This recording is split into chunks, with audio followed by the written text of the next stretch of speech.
بسم اللہ الرحمن الرحیم۔ السلام علیکم۔ میڈم، باہر ایک فقیرنی بہت دیر سے کھڑی ہے، گاہکوں کو پریشان کر رہی ہے۔ مینیجر کی آواز میرے کانوں سے ٹکرائی تو میں نے حساب کتاب کے رجسٹر سے نظریں اٹھائیں۔ میرے ریسٹورنٹ میں رات کے کھانے کا رش شروع ہو چکا تھا۔ شیشے کے شفاف دروازے سے باہر شہر کی روشنیاں جگمگا رہی تھیں اور اندر میرے خوابوں کی تعبیر کا یہ ریسٹورنٹ گاہکوں سے بھرا ہوا تھا۔ میں نے تھکے سے مینیجر کو دیکھا اور کہا، اسے کچھ پیسے اور کھانے کا پارسل دے کر بھیج دو۔ میڈم، میں نے کوشش کی تھی پر وہ کہتی ہے کہ اسے مالکن سے ملنا ہے۔ عجیب پاگل سی عورت لگتی ہے۔ میں نے گہری سانس لی۔ اس مقام تک پہنچنے کے لیے میں نے دن رات ایک کیے تھے۔ فٹ پاتھ پر سموسے پکوڑے بیچنے سے لے کر اس شاندار ریسٹورنٹ کے مالک بننے تک کا سفر کانٹوں بھرا تھا۔ میں نہیں چاہتی تھی کہ کوئی بھی میرے دروازے سے بھوکا جائے۔ میں کرسی سے اٹھی اور خود دروازے کی طرف بڑھی۔ باہر فٹ پاتھ پر ایک میلی کچیلی، بالوں میں خاک ڈالے پھٹے پرانے کپڑوں میں ملبوس ایک عورت کھڑی تھی۔ اس کے چہرے پر جھریاں اور آنکھوں میں ویرانی تھی۔ اسے دیکھ کر ترس آنا فطری تھا۔ میں نے اپنے پرس سے کچھ نوٹ نکالے اور نرمی سے اس کی طرف بڑھائے۔ اماں، یہ رکھ لو اور کھانا بھی لے لو، جاؤ اپنے بچوں کو کھلاؤ۔ جیسے اس عورت نے پیسے لینے کے لیے اپنا چہرہ اوپر اٹھایا، میری نظر اس کی آنکھوں میں پڑی۔ ایک لمحے کے لیے وقت تھم سا گیا۔ میرے ہاتھ ہوا میں ہی معلق رہ گئے اور آنکھیں حیرت اور ناقابل یقین کیفیت سے پھیل گئی۔ میرے حلق میں الفاظ جیسے پتھر بن گئے۔ یہ چہرہ، یہ آنکھیں، میں انہیں کیسے بھول سکتی تھی؟ یہ تو میری… اس عورت نے بھی مجھے پہچان لیا تھا۔ اس کی ویران آنکھوں میں خوف اور شرمندگی کی لہر دوڑ گئی۔ وہ ایک دم میرے قدموں میں گر پڑی اور پھوٹ پھوٹ کر روتے ہوئے چیخنے لگی، مجھے معاف کر دے بیٹی، مجھے معاف کر دے۔ خدا نے میرے ظلم کی مجھے یہی سزا دی ہے۔ اس کی آواز ایک ہتھوڑے کی طرح میرے ماضی کے دروازے پر لگی اور وہ سب کچھ میری آنکھوں کے سامنے گھوم گیا جسے میں برسوں سے دفن کرنے کی کوشش کر رہی تھی۔ ریسٹورنٹ کا شور، لوگوں کی آوازیں، سب کچھ مدھم پڑ گیا اور میں ماضی کی اس اندھیری گلی میں جا کھڑی ہوئی جہاں میری زندگی کی سب سے بڑی خوشی سب سے بڑے دھوکے میں بدل گئی تھی۔ میرا نام سارا ہے۔ آج سے 2 سال پہلے میری زندگی بھی عام لڑکیوں جیسی تھی۔ میرے والد ایک چھوٹے سے سرکاری ملازم تھے اور ہم 4 بہنیں تھیں۔ غربت کے باوجود ہمارے گھر میں محبت اور سکون تھا۔ میری شادی ارسلان سے ہوئی تو مجھے لگا جیسے دنیا کی ہر خوشی میری جھولی میں آ گری ہے۔ سسرال والوں کی خواہش تھی کہ شادی سادگی سے ہو اور میرے ماں باپ نے خوشی خوشی ان کی یہ خواہش پوری کی۔ نکاح کی سادہ سی تقریب کے بعد میں ارسلان کے گھر آ گئی۔ سب کچھ خواب جیسا تھا۔ میری سسر کا انتقال ہو چکا تھا اور ارسلان اپنی ماں کا اکلوتا بیٹا تھا۔ کوئی نند، دیور یا جیٹ نہیں تھا۔ میری ساس، جنہیں میں اماں جی کہتی تھی، اتنی محبت کرنے والی تھیں کہ مجھے کبھی ماں کی کمی محسوس نہ ہوئی۔ اور ارسلان، وہ تو مجھ پر جان چھڑکتا تھا۔ اس کا پیار، اس کا خیال رکھنا مجھے احساس دلاتا کہ میں دنیا کی خوش قسمت ترین عورت ہوں۔ گھر ہر طرح سے پرسکون تھا، لیکن ایک بات تھی جو مجھے پہلے دن سے ہی کھٹکتی تھی، اور وہ تھی اس گھر میں ربیہ کا ہونا۔ ربیہ ارسلان کی کزن تھی۔ مجھے بتایا گیا تھا کہ وہ بیوہ ہے اور اس دنیا میں اس کی ماں یعنی میری ساس کی بہن کے علاوہ کوئی نہیں تھا، اس لیے وہ اپنی خالہ کے پاس سے رہتی تھی۔ لیکن اس کا رہن سہن اور انداز کسی مہمان یا بے سہارا رشتہ دار جیسا ہرگز نہیں تھا۔ وہ گھر میں ایسے حکم چلاتی جیسے وہ گھر کی مالکن ہو۔ ہر معاملے میں اس کی رائے لی جاتی اور ہر فیصلہ وہی کرتی جو وہ چاہتی۔ ایک دن میں نے ہمت کر کے ارسلان سے پوچھا، ارسلان، مجھے ایک بات سمجھ نہیں آتی، آپ کی کزن ہر وقت ہمارے گھر میں کیوں رہتی ہیں؟ میرا مطلب ہے ان کا اپنا کوئی گھر نہیں۔ ارسلان نے میری بات کو سنجیدگی سے نہیں لیا اور مسکرا کر بولا، سارا، تم بھی کیسی باتیں کرتی ہو؟ وہ بیچاری بیوہ ہے۔ جوانی میں شوہر کا سایہ سر سے اٹھ گیا۔ اس کی ماں بھی نہیں رہی۔ وہ اپنی خالہ کے پاس نہیں رہے گی تو کہاں جائے گی؟ اس کا جواب منطقی تھا، لیکن میرے دل کو تسلی نہ ہوئی۔ میں نے کئی بار محسوس کیا کہ ربیہ کی موجودگی ہمارے بیچ ایک اندیکھی دیوار تھی۔ وہ ہمارے ذاتی معاملات میں بھی دخل اندازی کرتی۔ میں ارسلان کے لیے کوئی خاص چیز بناتی تو وہ فوراً اس میں نقص نکال دیتی۔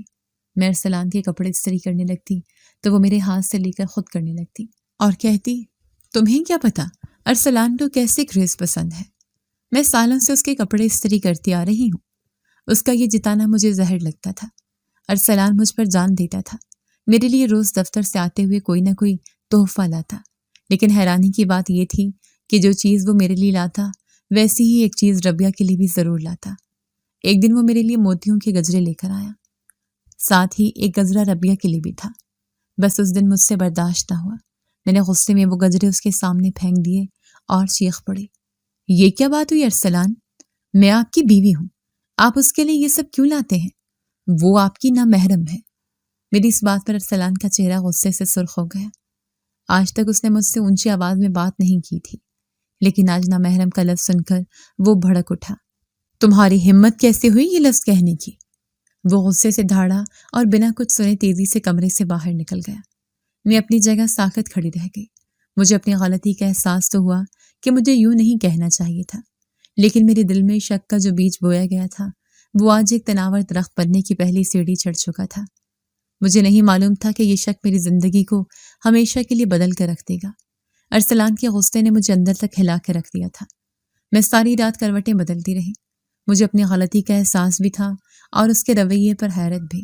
صبح جب وہ خاموشی سے دفتر جانے کے لیے تیار ہو رہا تھا تو میں نے ہمت کر کے اس سے معافی مانگی۔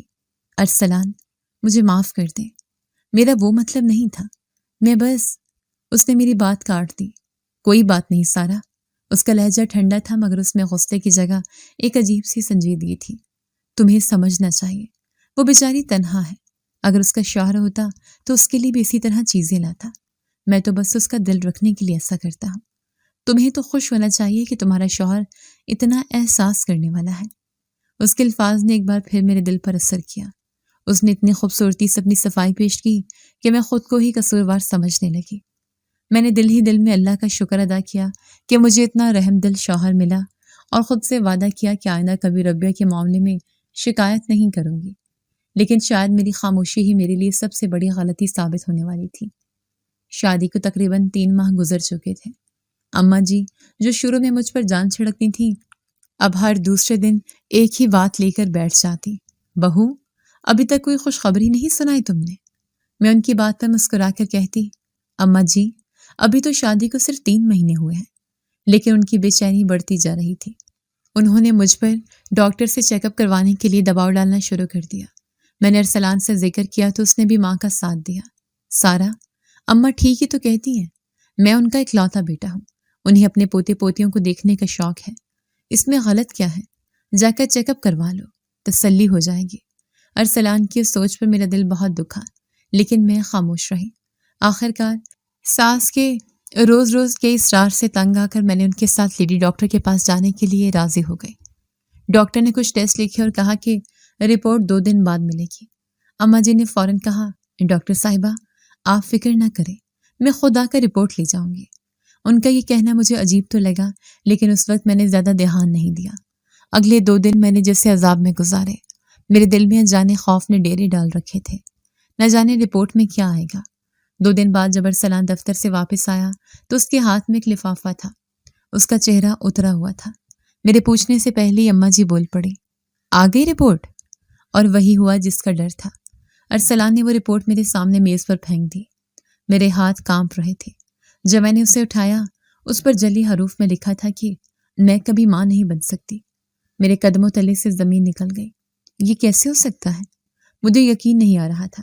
میری آنکھوں سے آنسو بہنے لگے۔ ابھی میں صدمے سے نکلی بھی نہیں تھی کہ اماں جی نے واویلا شروع کر دیا، ہائے اللہ، میری تو قسمت ہی پھوٹ گئی۔ اکلوتے بیٹے کے آنگن میں کبھی کوئی بچہ نہیں کھلے گا۔ اور ربیہ، اس کے الفاظ تو زہریلی تیروں کی طرح میرے دل میں پیوست ہو رہے تھے۔ میں تو پہلے ہی کہتی تھی خالہ، اس لڑکی کے قدم اس گھر کے لیے منحوس ہے، ارسلان کی زندگی برباد کر دی۔ میں نے روتے ہوئے ارسلان کی طرف دیکھا کہ شاید وہ مجھے تسلی دے، میرا ساتھ دے۔ میں نے اسے بتانے کی کوشش کی کہ ربیہ میرے ساتھ کتنا برا سلوک کر رہی ہے۔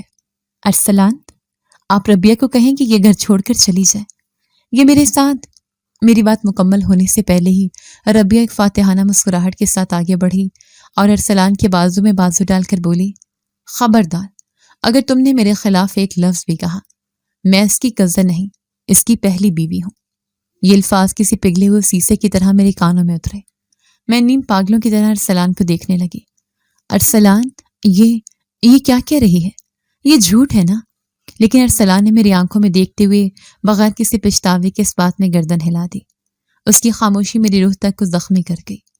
ہاں یہ سچ ہے۔ اس کی آواز میں ذرا سی بھی نرمی نہیں تھی۔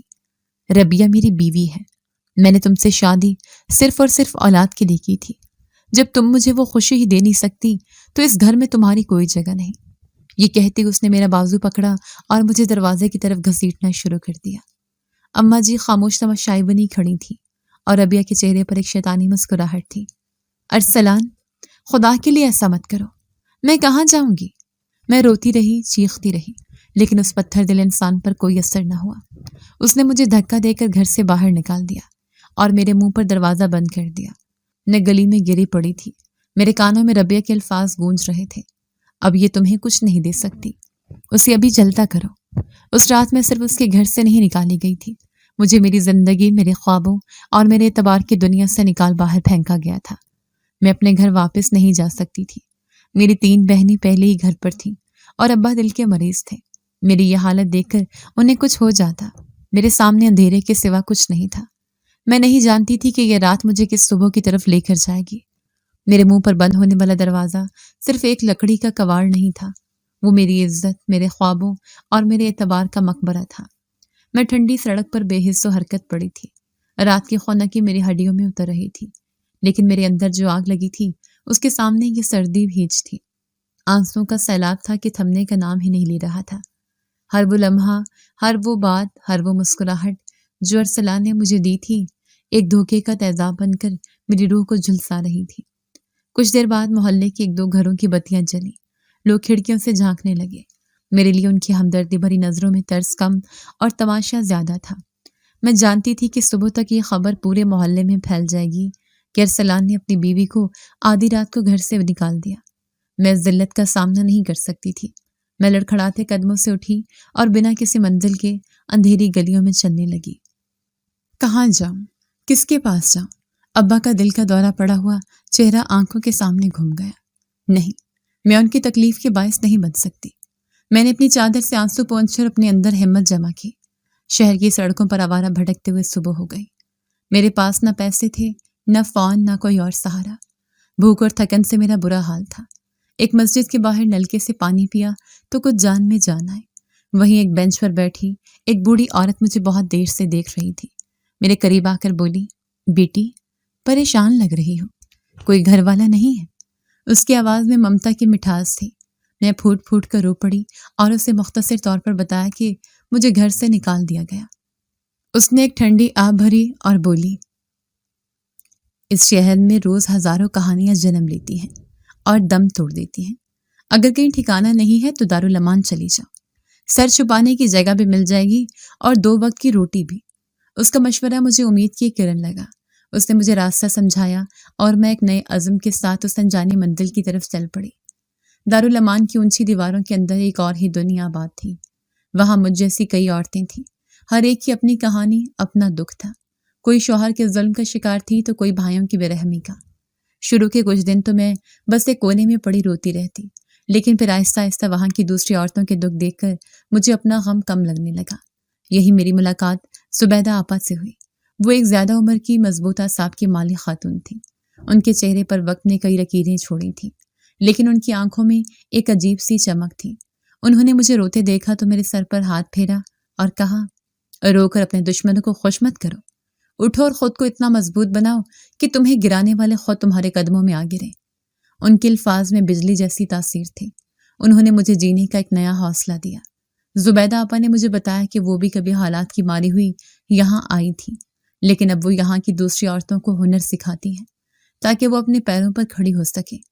میں نے بھی ان کے ساتھ سلائی کڑھائی کا کام شروع کر دیا. ایک دن میں نے کچن میں کھانا بنایا تو زبیدہ آپا نے میرے ہاتھ کا ذائقہ چکھ کر کہا، لڑکی تیرے ہاتھ میں تو جادو ہے، تو یہ سلائی کڑھائی چھوڑ، اپنا کام شروع کر. انہوں نے ہی مجھے سموسے اور پکوڑے کا ٹھیلا لگانے کا مشورہ دیا اور اپنی جمع پونجی سے کچھ پیسے بھی میری مدد کے لیے دیے. دارالامان سے باہر ایک چھوٹی سی کوٹری کرائے پر لی اور اپنا کام شروع کرنے کی تیاری کرنے لگی. ایک رات دارالامان میں ٹی وی پر خبریں چل رہی تھیں. میں دوسری عورتوں کے ساتھ بیٹھی تھی. اچانک اسکرین پر اسے کلینک کی تصویر آئی جہاں اماں جی مجھے چیک اپ کے لیے لے کر گئی تھیں.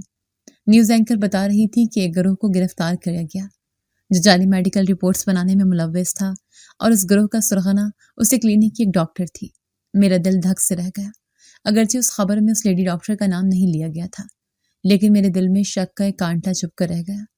کیا میری رپورٹ بھی جعلی تھی؟ کیا یہ سب ایک سوچی سمجھی سازش تھی؟ یہ خیال آتے ہی میرے اندر انتقام کی ایک نئی آگ بھڑک اٹھی۔ مجھے صرف اپنے پیروں پر کھڑا نہیں ہونا تھا، مجھے اس سازش کی تہہ تک بھی پہنچنا تھا۔ مجھے ارسلان، ربیہ اور اپنی ساس کو ان کے کیے کی سزا دلوانی تھی۔ یہ عزم لے کر اگلے دن میں نے دارالامان کو خیر بات کہا۔ میں اب ایک بے سہارا مظلوم عورت نہیں تھی، بلکہ ایک ایسی عورت تھی جس کی منزل اب صرف کامیابی نہیں بلکہ انصاف کا حصول بھی تھا۔ دارالامان کی دہلیز سے باہر قدم رکھتے ہوئے میرے اندر خوف اور امید کی ملی جلی کیفیت پیدا تھی۔ زبیدہ آپا کے دیے ہوئے پیسوں اور اپنی بچائی ہوئی معمولی رقم سے میں نے ایک پرانے بازار سے ایک چھوٹا سا ٹھیلا اور ضروری سامان خریدا، ایک مصروف چوراہے کے قریب فٹ پاتھ پر جگہ منتخب کی اور اللہ کا نام لے کر اپنا کام شروع کر دیا۔ شروعات آسان نہیں تھی۔ دن بھر دھوپ اور گرد میں کھڑے رہنا، لوگوں کی عجیب و غریب نظروں کا سامنا کرنا اور پھر رات کو چھوٹی سی اندھیری کوٹری میں اکیلے سو جانا۔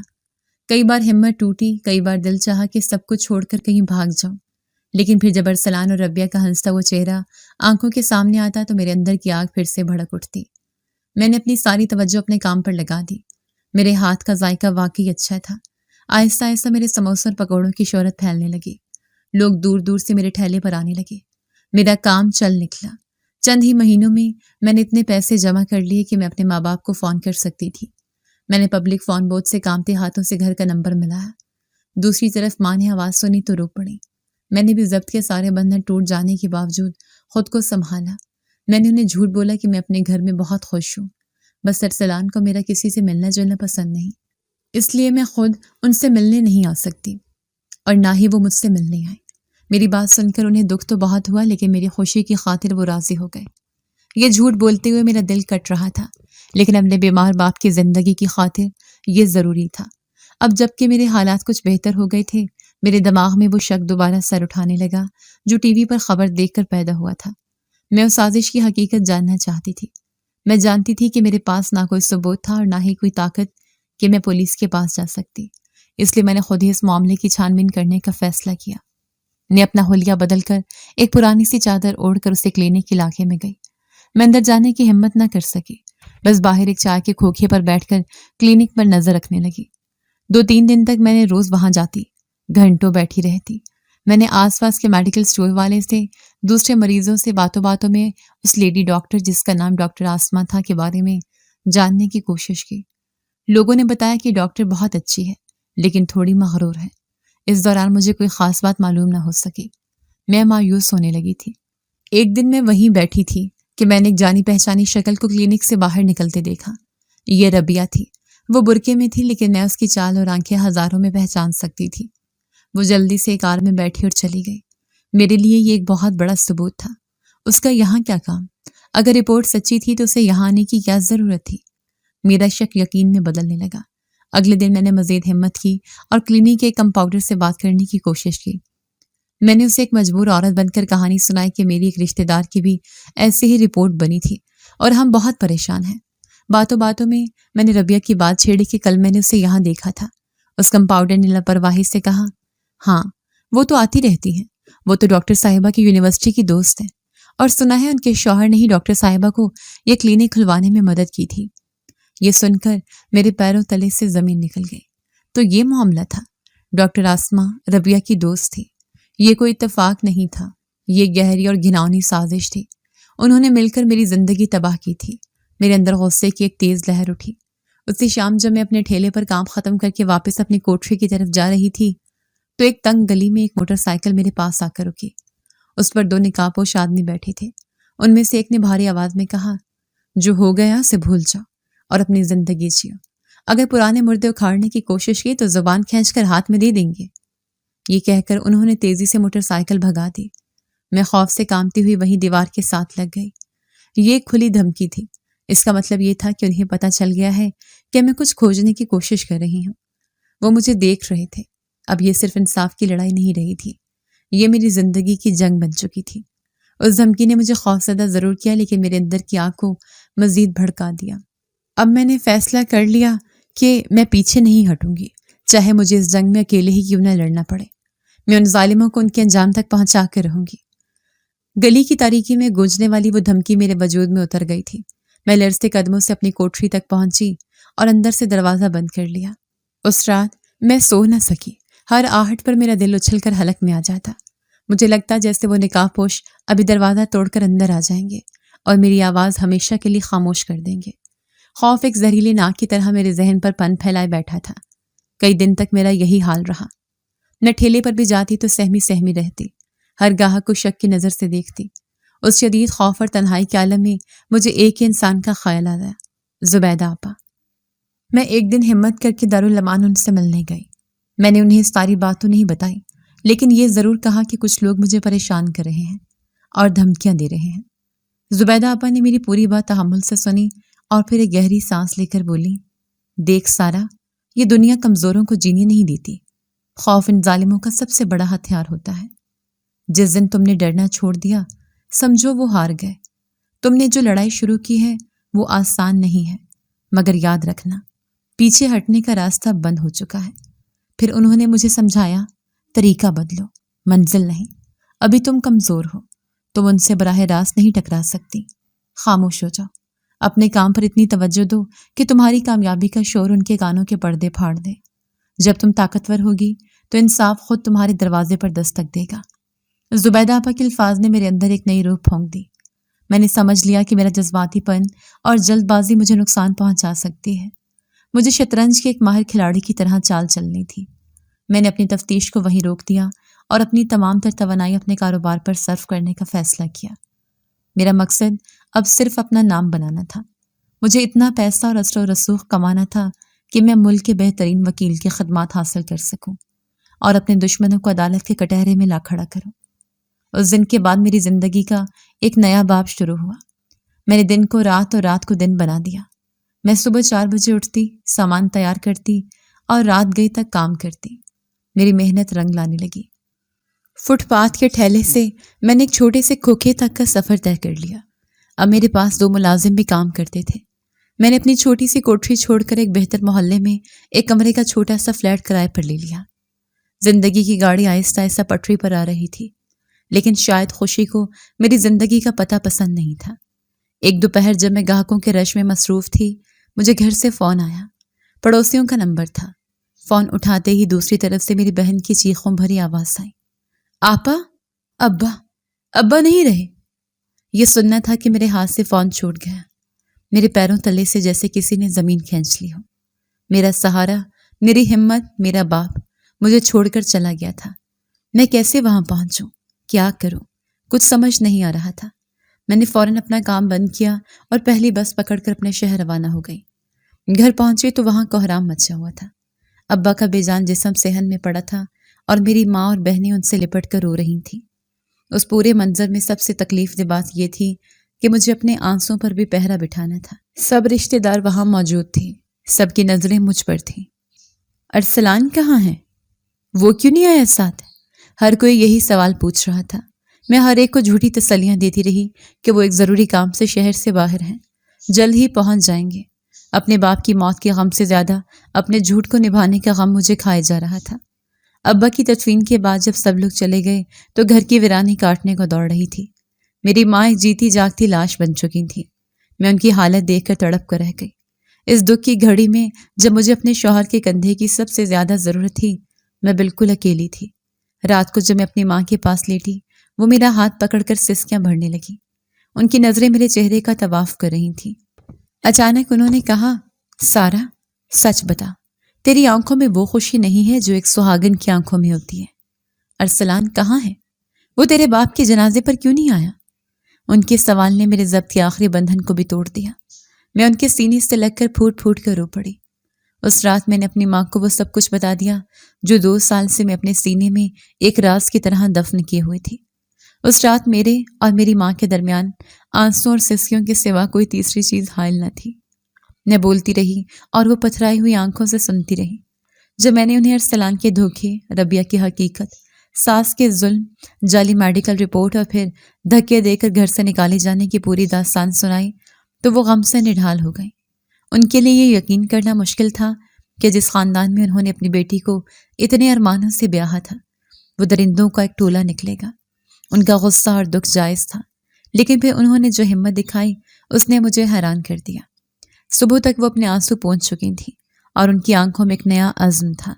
انہوں نے میرا ہاتھ تھام کر کہا، تو میری بیٹی نہیں، میرا بیٹا ہے۔ تو نے جو کچھ اکیلے سہا، اس کے بعد اب تو اکیلی نہیں رہے گی، میں تیرے ساتھ چلوں گی۔ میں نے انہیں بہت سمجھایا کہ وہاں میری زندگی بہت مشکل ہے، لیکن وہ نہ مانی۔ ابا کے جانے کے بعد وہ اس گھر میں اکیلی نہیں رہنا چاہتی تھی۔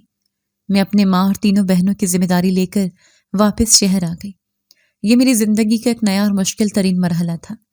اب مجھے صرف اپنا نہیں، اپنے پورے خاندان کا پیٹ پالنا تھا۔ میری ماں کا ساتھ میرے لیے ایک بہت بڑی طاقت بن گیا۔ وہ کچن سنبھال لیتی اور میں باقی معاملات دیکھتی۔ ہم دونوں نے مل کر دن رات محنت کی۔ میرے ڈھابے کی کامیابی اب آسمان کو چھو رہی تھی۔ میں نے پیسے جمع کر کے ایک مرکزی سڑک پر ایک پرانی دکان خرید لی اور اسے ایک شاندار ریسٹورنٹ میں تبدیل کرنے کا کام شروع کر دیا۔ اس دوران میں نے اپنی سب سے بڑی ذمہ داری پوری کی۔ میں نے اپنی تینوں بہنوں کی بہت اچھے گھرانوں میں شادی کر دی۔ جب تیسری بہن کی رخصتی ہوئی تو میری ماں نے مجھے اپنے پاس بٹھایا اور کہا، سارا، اللہ کا شکر ہے تو نے اپنی ذمہ داریاں پوری کر دی۔ اب تو اپنے بارے میں سوچ، اس ظالم انسان سے خلا لے اور اپنی نئی زندگی شروع کر۔ میں جانتی تھی کہ وہ میری بھلائی کے لیے کہہ رہی تھی، لیکن میرے زخم ابھی ہرے تھے۔ میں نے انہیں سمجھایا، اماں، میں ارسلان سے بھیگارن کی طرح طلاق مانگنے نہیں جاؤں گی۔ اس نے مجھے ایک جھوٹے الزام کی بنیاد پر گھر سے نکالا تھا، میری عزت پر سوال اٹھایا تھا۔ میں اس سے طلاق نہیں، انصاف لوں گی۔ میں اسے اور اس کے گھر والوں کو عدالت میں گھسیٹوں گی اور سب کے سامنے ان کا اصلی چہرہ بے نقاب کروں گی۔ لیکن اس کے لیے مجھے مزید مضبوط ہونا تھا۔ اب وہ وقت آ گیا ہے، میرا ریسٹورنٹ کھلنے والا ہے۔ اس کے بعد میرا پہلا کام یہی ہوگا۔ چند ہی مہینوں میں میرا ریسٹورنٹ باورچی خانہ شہر کے مشہور ترین ریسٹورنٹ میں سے ایک بن گیا۔ میری کامیابی کی کہانیاں مقامی اخبارات میں چھپنے لگی۔ میں اب صرف سارا نہیں تھی، میں میڈم سارا تھی۔ سب کچھ ٹھیک چل رہا تھا، لیکن شاید قسمت کو میرا سکون منظور نہیں تھا۔ میرے ریسٹورنٹ میں ایک شخص اکثر آنے لگا۔ وہ 30-35 سال کا مہذب اور خوش شکل آدمی تھا۔ اس کا نام کامران تھا۔ وہ ہمیشہ اکیلا آتا، کھانا کھاتا اور جاتے ہوئے میری محنت کی تعریف ضرور کرتا۔ اس کے انداز میں ایک شائستگی تھی جو مجھے اچھی لگتی تھی۔ میری ماں نے بھی اسے کئی بار دیکھا تھا اور وہ چاہتی تھی کہ میں اس کے بارے میں سوچوں۔ ایک شام وہ کاؤنٹر پر بل ادا کرنے آیا تو مجھ سے بولا، میڈم سارا، آپ کی کامیابی واقعی قابل تعریف ہے۔ میں ارسلان صدیقی کو جانتا ہوں۔ ان کے ٹیکسٹائل مل کے ساتھ ہماری کمپنی کا کاروبار ہے۔ وہ واقعی ایک بدقسمت انسان ہے جس نے آپ جیسے ہیرے کو کھو دیا۔ اس کا نام ارسلان کی زبان سے سننا تھا کہ میرے پیروں تلے سے زمین نکل گئی۔ میرے چہرے کا رنگ اڑ گیا۔ میں نے خود کو سنبھالتے ہوئے پوچھا، آپ کیسے جانتے ہیں یہ سب؟ وہ پراسرار انداز میں مسکرایا اور بولا، کچھ باتیں ہواؤں میں خود ہی سفر کر لیتی ہیں۔ یہ کہہ کر وہ چلا گیا۔ میں اپنی جگہ ساکت کھڑی تھی۔ یہ شخص کون تھا؟ کیا یہ واقعی میرا ہمدرد تھا یا اسے ارسلان اور ربیہ نے میری جاسوسی کے لیے بھیجا تھا؟ کیا میری کامیابی کی خبر ان تک پہنچ چکی تھی؟ اس ایک ملاقات نے میرے ذہن میں ہزاروں نئے سوالات اور خدشات کو جنم دے دیا تھا۔ مجھے لگا جس سے میں سکون کے جس ساحل پر پہنچی تھی وہاں ایک نیا طوفان دستک دے رہا تھا۔ کامران کے جانے کے بعد میں کئی منٹوں تک اپنی جگہ پر بت بنی کھڑی رہی۔ اس کا آخری جملہ، کچھ باتیں ہواؤں میں خود ہی سفر کر لیتی ہیں، میرے دماغ میں ایک خطرناک گھنٹی کی طرح بج رہا تھا۔ یہ کوئی ہمدردی نہیں تھی، یہ ایک دھمکی تھی، ایک یاد دہانی تھی کہ میرا ماضی میرا پیچھا نہیں چھوڑے گا۔ اس رات سے میری پرسکون زندگی میں ایک بار پھر بے چینی اور خوف نے ڈیرے ڈال لیے۔ کامران کا ریسٹورنٹ آنا بدستور جاری رہا، لیکن اب اس کے رویے میں ایک عجیب سی تبدیلی تھی۔ وہ اب بھی مہذب تھا، لیکن اس کی نظریں، وہ ہر وقت میرا جائزہ لیتی رہتی۔ وہ مجھ سے میرے کاروبار کے بارے میں سوال کرتا، میری کامیابی کی کہانی سننا چاہتا۔ مجھے ایسا لگتا جیسے وہ میرے لفظوں سے زیادہ میری آنکھوں میں چھپے خوف کو پڑھنے کی کوشش کر رہا ہے۔ اس کی موجودگی میرے لیے ایک اعصابی اذیت بن گئی۔ میری ماں نے میری حالت بھانپ لی۔ ایک دن انہوں نے کہا، سارا، میں جانتی ہوں تم اس آدمی کی وجہ سے پریشان ہو۔ اگر یہ تمہیں تنگ کر رہا ہے تو پولیس کو بتاؤ۔ میں نے ایک ٹھنڈی آہ بھری۔ اماں، پولیس کس بات پر کارروائی کرے گی؟ اس نے کچھ کہا نہیں، کچھ کیا نہیں۔ یہ اس سے زیادہ گہری کوئی چال ہے، مجھے خود ہی اس کا پتہ لگانا ہوگا۔ میں نے فیصلہ کر لیا کہ میں مزید اس خوف کے سائے میں نہیں جیوں گی۔ میں نے وہ کام کیا جو میں 2 سال پہلے کرنے کا سوچ بھی نہیں سکتی تھی۔ میں نے اپنی محنت کی کمائی کا استعمال کیا۔ میں نے شہر کی ایک چھوٹی مگر معتبر پرائیویٹ انویسٹیگیشن ایجنسی سے رابطہ کیا اور انہیں کامران کی تصویر دے کر اس کا پس منظر معلوم کرنے کا کام سونپا۔ یہ میری زندگی میں ایک بہت بڑا قدم تھا۔ میں ایک مظلوم عورت سے ایک ایسی عورت بن چکی تھی جو اپنے تحفظ کے لیے خود وسائل استعمال کر رہی تھی۔ ایک ہفتہ انتظار کی سولی پر لٹکنے کے برابر تھا۔ آخرکار ایجنسی سے فون آیا۔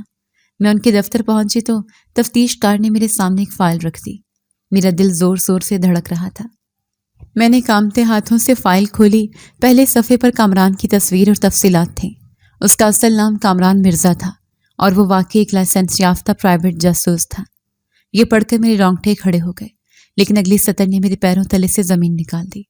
فائل میں لکھا تھا کہ کامران مرزا کو آج سے 3 ماہ قبل ارسلان صدیقی نے ہائر کیا تھا۔ یہ میرے لیے ایک ناقابل یقین انکشاف تھا۔ میں سوچ رہی تھی کہ اسے ربیہ نے بھیجا ہوگا مجھے نقصان پہنچانے کے لیے، لیکن اسے ارسلان نے بھیجا تھا۔ کیوں؟ کیا وہ مجھے برباد کرنے کا کوئی نیا منصوبہ بنا رہا تھا؟ تفتیش کار نے مجھے مزید تفصیلات بتائیں جو اس نے اپنے ذرائع سے نکالی تھی۔ میڈم، جب ارسلان صاحب نے کامران کو ہائر کیا تو ان کا کام صرف اتنا تھا کہ وہ آپ کو تلاش کرے اور یہ معلوم کرے کہ آپ زندہ ہیں اور کس حال میں ہیں، لیکن پچھلے 1 مہینے سے ان کی ہدایات بدل گئی ہیں۔ اب ارسلان صاحب آپ کے بارے میں سب کچھ جاننا چاہتے ہیں۔ آپ کا کاروبار کیسا ہے؟ آپ کی ذاتی زندگی کیسی ہے؟ اور کیا آپ نے دوسری شادی کر لی ہے؟ اس نے مزید بتایا، ہمارے ذرائع کے مطابق ارسلان صدیقی کی ٹیکسٹائل مل پچھلے 1 سال سے شدید نقصان میں جا رہی ہے۔ ان کی اور ان کی بیوی ربیہ کے درمیان بھی شدید اختلافات کی خبریں ہیں۔ ہر لفظ میرے لیے ایک نیا دھماکہ تھا۔ تو یہ تھی اصل کہانی۔ ارسلان کی زندگی میں طوفان آیا ہوا تھا۔ ربیہ کے ساتھ اس کی زندگی جہنم بنی ہوئی تھی، لیکن وہ مجھے کیوں تلاش کر رہا تھا؟ کیا اسے اپنے گناہوں کا احساس ہو گیا تھا، یا یہ بھی کوئی نیا فریب تھا؟ میرے ذہن میں ہزاروں سوالات گردش کرنے لگے۔ میں نے فیصلہ کیا کہ اب اس ڈرامے کو ختم کرنا چاہیے۔ میں مزید چھپ کر نہیں بیٹھوں گی، میں اس شخص کا سامنا کروں گی۔ اس رات جب کامران ریسٹورنٹ میں آیا اور اپنا کھانا ختم کر چکا، میں خود اس کی میز پر گئی۔ مسٹر کامران، مجھے آپ سے کچھ ضروری بات کرنی ہے۔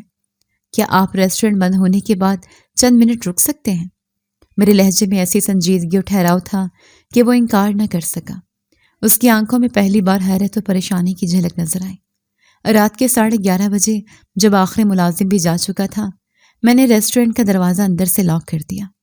مدھم روشنی میں ہم دونوں ایک میز پر آمنے سامنے بیٹھے تھے۔ ماحول میں ایک ناقابل بیان تناؤ تھا۔ میں نے گہری سانس لی، اپنی تمام تر ہمت مجتمع کی اور اس کی آنکھوں میں آنکھیں ڈال کر کہا، تو مسٹر کامران مرزا، یا مجھے آپ کو پرائیویٹ انویسٹیگیٹر کہنا چاہیے، اب یہ اداکاری بند کیجیے اور مجھے سیدھا سیدھا بتائیں کہ آپ کو ارسلان صدیقی نے میرے پیچھے کیوں لگایا ہے۔ میرا جملہ مکمل ہوتے ہی اس کے چہرے پر جو ہوائیاں اڑیں وہ دیکھنے کے قابل تھیں۔ اس کا پیشہ ورانہ ماسک ایک لمحے میں اتر گیا اور اس کی جگہ خالص صدمے نے لے لی۔ میری طرف سے اپنے نام اور پیشے کا انکشاف سننا کامران کے لیے کسی دھماکے سے کم نہیں تھا۔ اس کا چہرہ اسپاٹ ہو گیا اور وہ چند لمحوں کے لیے بالکل خاموش ہو گیا۔ پھر اس نے ایک لمبی سانس لی اور اپنے حواس پر قابو پاتے ہوئے بولا، آپ کو کیسے معلوم ہوا؟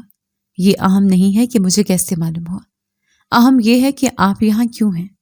میرے لہجے میں اب خوف کا شائبہ تک نہیں تھا، صرف طاقت اور سچ جاننے کی تڑپ تھی۔ کامران نے سمجھ لیا کہ اب جھوٹ بولنے کا کوئی فائدہ نہیں۔ اس نے پیشہ ورانہ انداز اپناتے ہوئے کہا، دیکھیے میڈم سارا، میں اپنے کلائنٹ کی تفصیلات ظاہر نہیں کر سکتا، یہ میرے کام کے اصولوں کے خلاف ہے۔ میں تلخی سے مسکرائی۔ اصول؟ کیا ایک مظلوم عورت کی زندگی میں جھانکنا، اس کی جاسوسی کرنا آپ کے اصولوں میں شامل ہے؟ ارسلان صدیقی نے میری زندگی تباہ کی۔ مجھے یہ جاننے کا پورا حق ہے کہ وہ اب دوبارہ میری زندگی میں کیوں آنا چاہتا ہے۔ اگر آپ نے مجھے سچ نہیں بتایا تو میں کل صبح پولیس میں آپ کے خلاف ہراسانی کی شکایت درج کرواؤں گی۔ میری دھمکی کام کر گئی۔ وہ جانتا تھا کہ ایک کامیاب بزنس ویمن کی شکایت ایک پرائیویٹ جاسوس کا لائسنس منسوخ کروا سکتی ہے۔ اس نے ہار مان لی۔ ٹھیک ہے، میں آپ کو بتاتا ہوں جو میں جانتا ہوں۔ اس نے جو کہانی سنائی وہ کسی فلمی سکرپٹ سے کم نہیں تھی۔ اس کے مطابق مجھے گھر سے نکالنے کے بعد ربیہ نے پورے گھر پر اپنا مکمل کنٹرول قائم کر لیا، لیکن جس اولاد کے لیے یہ سارا ڈرامہ رچایا گیا تھا وہ کبھی پیدا نہ ہوئی۔ 1 سال گزرا، 2 سال گزرے، ربیہ کے ہاں اولاد نہ ہوئی۔ اس نے مختلف بہانوں سے ارسلان کو ٹالا۔ آخر کار جب ارسلان نے زبردستی اس کے ٹیسٹ کروائے تو انکشاف ہوا کہ ربیہ خود ماں بننے کی صلاحیت نہیں رکھتی۔ یہ انکشاف ارسلان پر بجلی بن کر گرا۔ اسے پہلی بار احساس ہوا کہ اس کے ساتھ کتنا بڑا دھوکہ ہوا ہے۔ اسی دوران میری ساس جو میرے ساتھ کی گئی زیادتی پر اندر ہی اندر گھٹ رہی تھی، ان کے ضمیر نے انہیں ملامت کرنا شروع کر دیا۔ ایک دن ان کی اور ربیہ کی شدید لڑائی ہوئی اور انہوں نے ارسلان کو ساری حقیقت بتا دی کہ میری میڈیکل رپورٹ جعلی تھی اور یہ سب ربیہ کے دباؤ میں کیا گیا تھا۔ یہ سچ جاننے کے بعد ارسلان اور ربیہ کے درمیان قیامت برپا ہو گئی۔ ارسلان نے ربیہ کو طلاق دینے کی دھمکی دی، لیکن ربیہ نے اسے بلیک میل کیا کہ اگر اس نے ایسا کیا تو وہ اسے کاروبار میں اس قدر نقصان پہنچائے گی کہ وہ کہیں کا نہیں رہے گا، کیونکہ مل کے کئی اثاثے اس کے نام تھے۔ اس دن کے بعد سے ان کا رشتہ ایک عذاب بن چکا ہے۔ ارسلان شدید احساس جرم اور پچھتاوے کی آگ میں جل رہا ہے۔ اس نے آپ کو تلاش کرنے کے لیے مجھے ہائر کیا کیونکہ وہ آپ سے معافی مانگنا چاہتا ہے۔ اسے لگتا ہے کہ شاید آپ کی معافی اسے اس عذاب سے نکال سکے۔ میں خاموشی سے سب سنتی رہی۔ میرے دل میں ارسلان کے لیے رحم کا ایک قطرہ بھی پیدا نہیں ہوا۔ یہ تو مکافاتی عمل تھا۔ قدرت اپنا انصاف خود کر رہی تھی۔ کامران نے پوچھا، اب آپ کیا چاہتی ہیں؟ کیا میں اسے بتا دوں کہ آپ کہاں ہیں؟ میں نے ایک لمحے کے لیے سوچا اور پھر فیصلہ کیا، نہیں۔ میں نے مضبوطی سے کہا، اسے کچھ مت بتانا، اسے اسی آگ میں جلنے دو جو اس نے خود لگائی ہے۔ میرا اس سے اب کوئی تعلق نہیں۔ آپ کا کام ختم ہوا، یہ آپ کی فیس ہے۔ میں نے پرس سے نوٹوں کی ایک گڈی نکال کر میز پر رکھ دی اور اسے جانے کا اشارہ کیا۔ کامران کے جانے کے بعد میرے دل پر سے ایک بہت بڑا بوجھ اتر گیا۔ میں نے اس رات برسوں بعد سکون کی نیند لی۔ میرے دشمن خود ہی اپنے انجام کی طرف بڑھ رہے تھے۔ اب مجھے صرف قانونی طور پر اس رشتے کو ختم کرنا تھا۔ اگلے ہی ہفتے میں نے شہر کے سب سے بڑے وکیل سے ملاقات کی اور خلا کے ساتھ ساتھ ارسلان، ربیہ، میری ساس اور ڈاکٹر آسمہ کے خلاف حتیٰ کی عزت اور فراڈ کا مقدمہ دار کرنے کی تیاری شروع کر دی۔ کچھ ہفتے گزر گئے۔ زندگی معمول پر آ چکی تھی۔ میں اپنے مستقبل کے منصوبے بنا رہی تھی۔ میرا ماضی میرے لیے ایک بند کتاب کی طرح تھا۔ ایک رات ریسٹورنٹ میں بہت رش تھا، کام عروج پر تھا۔ تبھی میرا مینیجر میرے پاس آیا اور وہی جملہ دہرایا جو میری کہانی کا نقطہ آغاز تھا، میڈم، باہر ایک فقیرنی بہت دیر سے کھڑی ہے، گاہکوں کو پریشان کر رہی ہے۔ وہ کہتی ہے کہ اسے مالکن سے ہی ملنا ہے۔ میں نے ایک تھکی ہوئی مسکراہٹ کے ساتھ اسے دیکھا۔ آج میرا دل بہت پرسکون بڑا تھا۔ میں نے سوچا کہ میں خود جا کر اس کی مدد کروں گی۔ میں کیش کاؤنٹر سے کچھ پیسے لے کر باہر کی طرف بڑھی۔ جیسے میں نے دروازہ کھولا، باہر فٹ پاتھ پر کھڑی میلی کچیلی، بالوں میں خاک ڈالے، پھٹے پرانے کپڑوں میں ملبوس عورت پر نظر پڑی۔ اس نے امید بھری نظروں سے میری طرف دیکھا۔ ایک لمحے کے لیے وقت تھم گیا۔ میرے ہاتھ ہوا میں ہی ٹھہر گئے۔ میری آنکھیں ناقابل یقین کیفیت سے پھیل گئیں۔ یہ چہرہ، یہ آنکھیں، یہ تو میری ساس تھی۔ کہانی ٹھیک اسی نقطے پر واپس آ گئی تھی جہاں سے شروع ہوئی تھی۔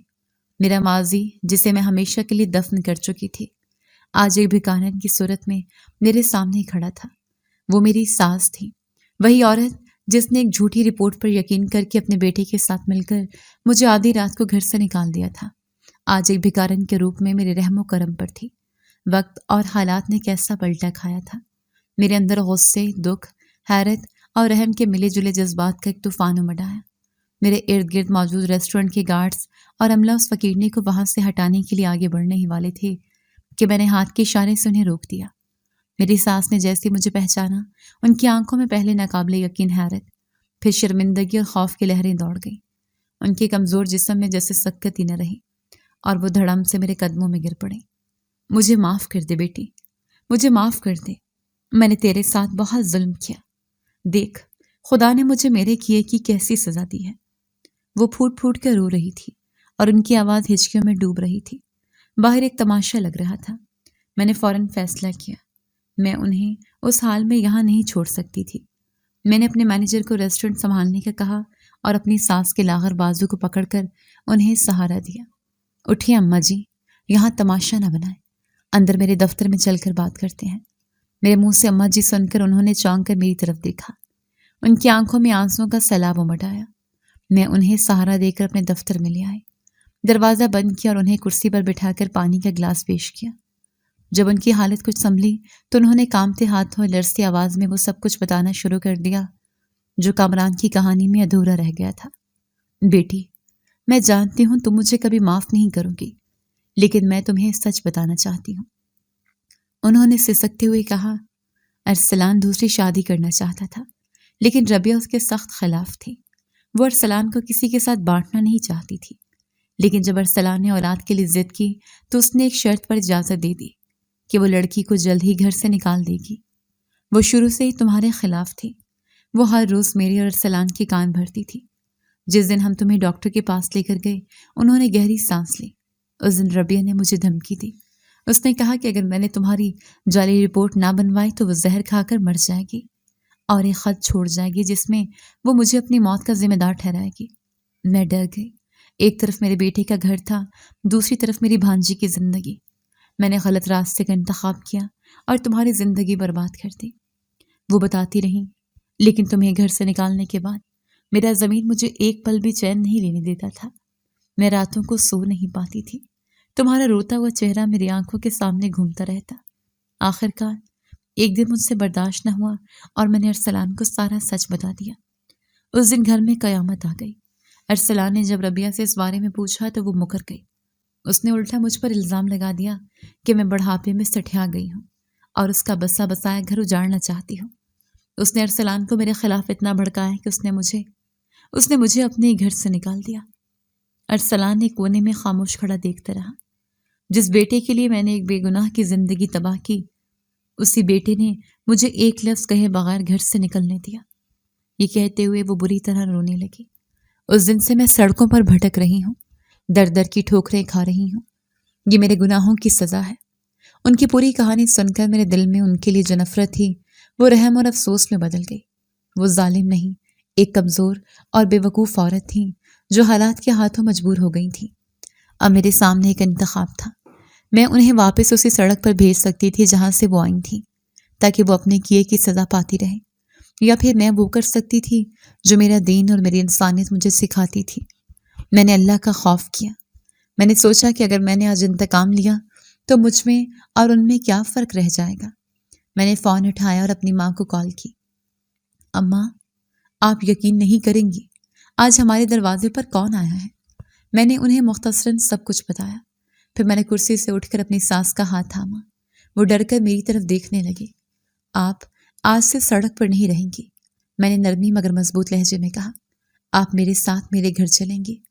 میرے یہ الفاظ سن کر ان کی آنکھوں میں ناقابل یقین تاثرات ابھرے۔ وہ میں زندگی بھر نہیں بھول سکتی۔ وہ عورت جس نے مجھ سے میرا گھر چھینا تھا آج میرے رحم و کرم پر تھی، اور میں نے اسے انتقام کی بجائے پناہ دینے کا انتخاب کیا تھا۔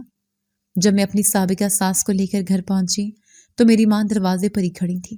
انہوں نے ایک نظر اس بے حال بڑھیا پر ڈالی اور پھر میری طرف دیکھا۔ ان کی آنکھوں میں کوئی گلہ شکوہ نہیں تھا، بلکہ اپنی بیٹی کے فیصلے پر ایک فخر کا احساس تھا۔ ہم دونوں مل کر انہیں اندر لے گئے۔ ہم نے انہیں نہلایا، صاف کپڑے دیے اور اپنے ہاتھوں سے کھانا کھلایا۔ وہ عورت جو کسی زمانے میں اپنے گھر کی ملکہ تھی، آج شرمندگی سے نظریں جھکائے ایک نوالہ کھا رہی تھی۔ یہ منظر میرے لیے دنیا کی سب سے بڑی فتح تھی۔ اگلے دن میں اپنے وکیل کے پاس گئی۔ میری ساس میرے ساتھ تھیں اور وہ سرکاری گواہ بننے کے لیے تیار تھیں۔ ان کی گواہی نے میرے کیس کو فولاد کی طرح مضبوط بنا دیا تھا۔ وکیل نے فوراً کارروائی شروع کی اور چند ہی دنوں میں ارسلان، ربیہ اور ڈاکٹر آسمہ کو عدالت کے نوٹس پہنچ گئے۔ یہ خبر ان سب پر بجلی بن کر گری۔ ڈاکٹر آسمہ کا کلینک فوری طور پر سیل کر دیا گیا اور اس کا میڈیکل لائسنس معطل ہو گیا۔ اس کا پورا کیریئر ایک لمحے میں خاک میں مل گیا۔ ارسلان اور ربیہ کا رشتہ جو پہلے ہی ٹوٹنے کے دہانے پر تھا، اس قانونی کارروائی نے تابوت میں آخری کیل کا کام کیا۔ ارسلان کو اب ربیہ کی ہر بات پر یقین آ گیا تھا۔ اس نے اپنی بربادی کا ذمہ دار ربیہ کو ٹھہرایا اور اسے طلاق دے دی۔ عدالت میں کیس زیادہ لمبا نہیں چلا۔ ثبوت اور گواہ سب میرے حق میں تھے۔ عدالت نے مجھے فوری طور پر خلا کی ڈگری جاری کی اور ساتھ ہی ارسلان اور ربیہ پر فراڈ اور حتیٰ کہ عزت کا بھاری جرمانہ عائد کیا۔ جب جج نے فیصلہ سنایا تو میں نے عدالت میں کھڑے ہو کر اعلان کیا، جناب والا، مجھے ان کے پیسوں کی ضرورت نہیں۔ میں یہ ساری رقم ان اداروں کو عطیہ کرتی ہوں جو مجھ جیسی بے سہارا عورتوں کو پناہ دیتے ہیں۔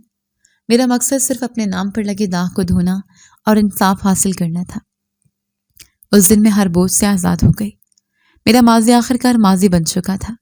وقت گزرتا گیا، زندگی نے میرے زخموں پر مرہم رکھ دیا۔ کچھ سال بعد میری زندگی میں ایک ایسے شخص کی آمد ہوئی جس نے مجھے دوبارہ محبت اور اعتبار کرنا سکھایا۔ وہ ایک نیک اور سلجھا ہوا انسان تھا جس نے میرے ماضی کو نہیں، میرے حال اور میرے کردار کو قبول کیا۔ ہم نے شادی کر لی اور اللہ نے مجھے 3 خوبصورت بچوں سے نوازا۔ آج میں اپنے گھر میں خوشحال اور پرسکون زندگی گزار رہی ہوں۔ میرا ریسٹورنٹ کا کاروبار اب ایک چین بن چکا ہے۔ میری ماں اور میری سابقہ ساس دونوں میرے ساتھ ہی رہتی ہیں۔ ساس اب بہت کمزور اور خاموش ہو چکی ہیں اور ہر وقت اللہ سے اپنے گناہوں کی معافی مانگتی رہتی ہیں۔ وہ میرے بچوں سے بے پناہ محبت کرتی ہیں، شاید اس پوتے کی محبت کا کفارہ ادا کرنے کے لیے جسے انہوں نے دنیا میں آنے سے پہلے ہی رد کر دیا تھا۔ ارسلان کا کاروبار مکمل طور پر تباہ ہو گیا اور وہ اب ایک گمنامی کی زندگی گزار رہا ہے۔ میں نے سنا ہے کہ وہ اکثر دور سے میرے ریسٹورنٹ کو اور میرے بچوں کو کھیلتے ہوئے دیکھتا ہے اور پچھتاتا ہے، لیکن اس کے پچھتانے کا کیا فائدہ، کیونکہ جو وقت ہاتھ سے نکل جائے وہ دوبارہ کبھی واپس نہیں آتا۔ اس کہانی سے ہم نے یہ سیکھا کہ اللہ کی لاٹھی بے آواز ہے۔ وہ اپنے بندوں کو آزماتا ضرور ہے لیکن کبھی تنہا نہیں چھوڑتا۔ سارہ نے صبر کیا اور اللہ پر یقین رکھا اور آخرکار اللہ نے اسے نہ صرف انصاف دلایا بلکہ پہلے سے کہیں زیادہ عزت اور کامیابی سے نوازا۔ جی تو دوستو، کیسی لگی آپ کو ہماری آج کی کہانی؟ اپنی رائے کا اظہار ہمارے کمنٹس باکس میں ضرور کیجیے گا، اور اگر آپ کو ہماری ویڈیو پسند آئی ہے تو کر لیجیے ہمارے چینل کو سبسکرائب، ویڈیو کو لائک اور بیل آئیکن لازمی پریس کر لیجیے تاکہ ہر نئی آنے والی ویڈیو کا نوٹیفیکیشن آپ کو بر وقت موصول ہو سکے۔ ملتے ہیں ایسی ہی ایک سبق آموز کہانی کے ساتھ، تب تک کے لیے اللہ نگہبان۔